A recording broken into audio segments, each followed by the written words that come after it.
Liberty of স্টার্টু নামে একটি অদ্ভুত শহরে অরোরা নামে একটি নির্জন পাখি বাস করত। সে ছিল স্পন্দনশীল পালক সহ একটি দীপ্তিমান প্রেমের পাখি যা ভোরের আকাশের মতো জ্বলজ্বল করে। অরোরার ডানা শুধু তার সৌন্দর্যের প্রতীক ছিল না, তার স্বাধীনতাও ছিল। তিনি শহর জুড়ে উড়ে এসেছিলেন, আনন্দের সুর গাইতেন এবং সমস্ত প্রাণীর প্রতি তার ভালোবাসার সাথে উষ্ণতা ছড়িয়েছিলেন। লিবার্টি অফ স্টার্টুর মেয়র ছিল হুটস নামের জ্ঞানী একটি পেঁচা। একদিন মেয়র আইন ঘোষণা করেছিলেন যা একটি নির্দিষ্ট উচ্চতার উপরে উঠতে সীমাবদ্ধ করে।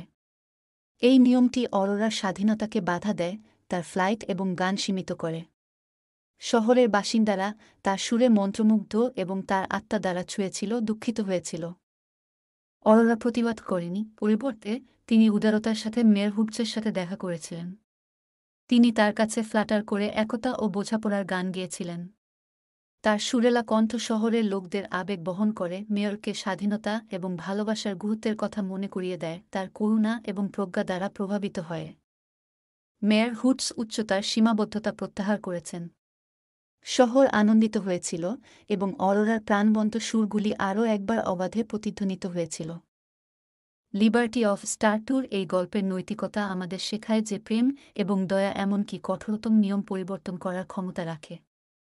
স্বাধীনতা এবং ভালোবাসা একসাথে যায়, হৃদয়কে উন্নত করে এবং সবচেয়ে অপ্রত্যাশিত উপায়ে ঐক্যকে অনুপ্রাণিত করে। ভিডিওটি ভালো লাগলে চ্যানেলটি সাবস্ক্রাইব করুন এবং একটি লাইক দিন।